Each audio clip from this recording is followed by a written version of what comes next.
Bonjour à tous, bienvenue dans cette vidéo. Aujourd'hui, je vous propose d'apprendre quelques phrasal verbs formés à partir du verbe to set. Alors comme vous le savez, sur l'espace membre, nous avons une formation complète, vraiment étendue sur ce thème des phrasal verbs.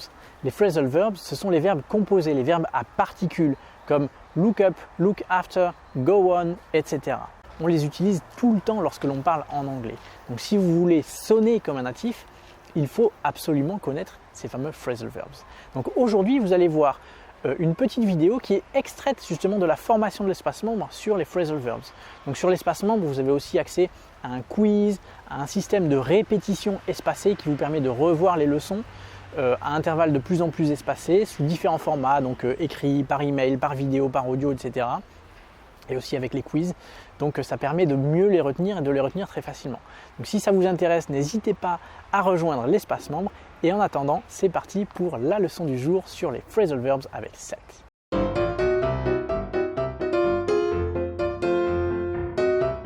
Commençons avec le verbe to set about.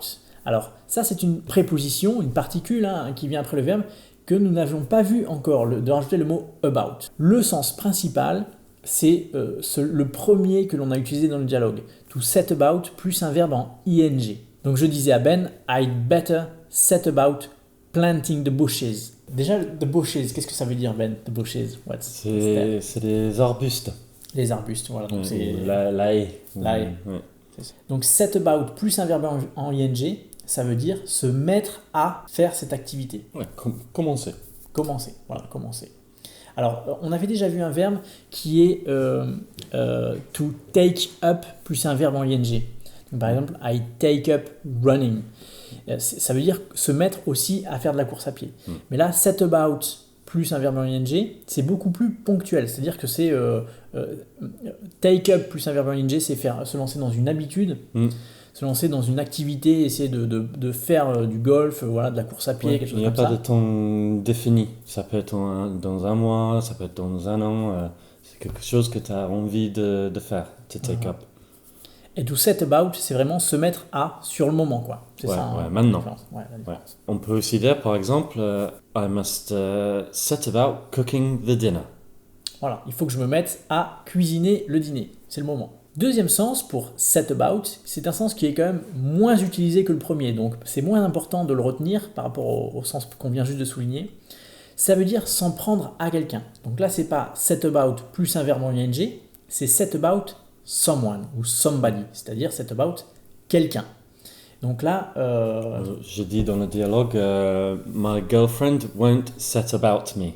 Voilà. Donc ça veut dire que mon amoureuse ne s'en prendra pas à moi. Voilà, parce que because she's away for the weekend. Donc comme elle est partie pour le week-end, elle va rien lui dire s'il arrive en retard, si ses plans ont été changés. Ouais. Alors ça peut être verbal ou même physique. Dans l'exemple qu'on a donné dans le dialogue, c'est plus un sens verbal. Elle va me crier dessous, en gros. Par contre, ça peut être beaucoup plus violent, plus physique aussi. For instance, if I enter someone's place and their dog set about me, can I say that? Yeah, you could say that. The dog sets about me, le chien il m'attaque, quoi. Il y avait une autre manière de dire, c'était the dog went for me, for instance. I can say that. To go for, on en avait déjà vu dans un autre verbe. Voilà. Yeah. On peut dire aussi, par exemple, les hooligans ont set about quelqu'un. Ils ont tabassé quelqu'un. Ils s'en sont pris à quelqu'un. Voilà. Deuxième verbe du jour, c'est to set back. Alors back, il y a souvent une notion de retour, de mouvement vers l'arrière ou de retour. Bon, là, c'est pas forcément le cas. Premier sens pour set back, ça veut dire remettre à plus tard. Donc, je disais à Ben, dans le dialogue audio d'introduction, I don't want to set back your plans for the evening. J'ai pas envie que tu remettes à plus tard, que tu repousses tous tes plans pour la soirée, parce que tu vas m'aider à planter les haies dans le jardin, dans les arbustes. On peut dire par exemple, the match has been set back 1 week because of the rain. That's it. It's a little bit like put off. Put off ou postpone. Postpone, voilà. Donc, c'est un peu un synonyme de put off qu'on avait déjà vu. To put off, to set back, to postpone, c'est le même sens. Le deuxième sens du phrasal verb to set back, on a donné un exemple dans le dialogue. All these plants set me back a bit.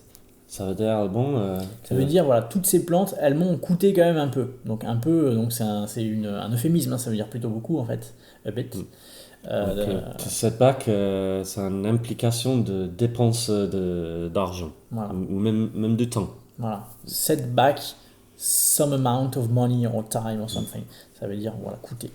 À noter également, en anglais, voilà, setback, donc là c'est en un seul mot, ça veut dire un contretemps. Donc c'est un petit peu le même sens que le premier des deux sens qu'on vient de souligner. Donc to setback, ça veut dire repousser. Mais si on emploie le nom a ou setback, ça veut dire un contretemps. Donc quelque chose qui nous oblige donc à repousser. Ouais, je peux vous donner un exemple utilisant setback en tant que nom. The airline company encountered a lot of setbacks due to the weather.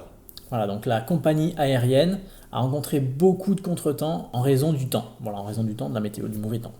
Troisième verbe du jour, c'est to set in. Alors souvenez-vous, in, il y a une notion de mouvement vers l'intérieur. Donc to set in, ça veut dire en fait s'installer, c'est-à-dire se mettre en place. Voilà. L'exemple qu'on avait dit, c'était... We have to start now before the rain sets in. Voilà, donc avant que la pluie s'installe, avant que la pluie vienne se mettre en place, s'installe. Voilà. To set in, s'installer. En fait, to set, ça veut dire, la plupart du temps, ça veut dire mettre. Voilà, to set, voilà, set the table, ça se dit, hein, set the table, mettre la table. Voilà. Donc set, c'est un peu mettre. Set in, c'est mettre vers l'intérieur. En route. Mettre en route, voilà, mettre en route, s'installer, se mettre en route. Voilà. On dit aussi, on peut dire, voilà, to set something in motion. To set in motion, ça veut dire mettre en mouvement. Voilà, mettre en route, en mouvement. Avant-dernier verbe d'aujourd'hui, c'est to set off, avec deux F là encore. Donc to set off, ça veut dire déclencher. Alors souvenez-vous, on avait déjà vu le verbe to go off. To go off, the bomb went off, par exemple, ça veut dire la bombe s'est déclenchée, la bombe a explosé. Eh bien, set off, c'est assez proche, ça veut dire également se déclencher. Est-ce que tu peux nous donner un exemple, Ben, et après on va expliquer un petit peu la différence? I could say, I set off a bomb. Voilà, Ben sets off a bomb, ça veut dire Ben déclenche une bombe. Et justement... C'est là la différence. Si on dit the bomb goes off, the bomb went off in the past, il n'y a pas forcément quelqu'un qui l'a déclenché. C'est quelque chose qui est arrivé, qui a été déclenché. Par contre, si je dis I set off ou he sets off, il y a plus un sens ou plus un besoin que quelqu'un a déclenché. Voilà, il y a beaucoup plus une nuance de quelque chose qui est activement déclenché par quelqu'un. Voilà. Quand on dit the bomb went off, voilà, elle s'est déclenchée. C'est un peu, c'est un petit peu de la voix passive. Enfin, c'est pas de la voix passive, mais c'est le sens un peu plus passif. Voilà, sous cette off, il y a quelqu'un qui déclenche. On le voit souvent avec les petits alarmes d'incendie où il faut briser le petit morceau de verre. Donc il faut qu'il y ait quelqu'un qui casse ça pour déclencher l'alarme. Okay. Donc I set off the alarm. The second meaning of to set off is in the sense of to go, to leave. For example, let's set off now, otherwise we will be late. Voilà. Partons maintenant, sinon nous allons être en retard. To set off, ça se dit beaucoup en langage parlé, en langage courant. Là encore, c'est vraiment ces mots, ces phrasal verbs qu'on emploie beaucoup en langage parlé. Let's set off, ça veut dire allez, on y va, c'est parti quoi. C'est un peu comme nous, on dirait allez, c'est parti. Ça s'est entendu, on y va. Let's set off, on se déclenche, on y va quoi. Donc ça veut dire y aller, partir. Dernier verbe du jour, c'est to set out. To set out, la plupart du temps, ça veut dire émettre une intention. Donc on émet une intention et sous-entendu, on va parfois se mettre en action juste après, ou ça peut être juste élaborer un plan, mais voilà, c'est émettre une intention. On va vous donner quelques exemples pour que ce soit un petit peu plus clair. Le premier exemple, on a entendu dans le dialogue. C'était I set out my plans for the garden. Voilà, j'ai élaboré mes plans, donc une intention quelque part, pour le jardin. On voit maintenant un deuxième exemple. I set out to finish the project, but I ran into a lot of obstacles. Donc j'avais l'intention de finir le projet, mais voilà, j'ai rencontré beaucoup d'obstacles. Obstacles. And we could have said setbacks. Setbacks, yes. Voilà, donc to set out et mettre une intention, avoir l'intention de. Voilà pour les verbes d'aujourd'hui, donc j'espère que ça vous a appris de nouveaux mots de vocabulaire. Bien entendu, on va les revoir comme d'habitude. Cliquez sur le bouton vert si vous avez besoin de recevoir les rappels par email, donc un rappel demain et dans 3 jours.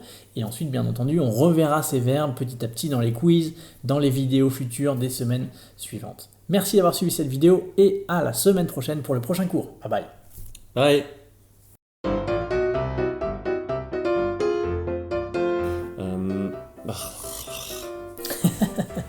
Je refais.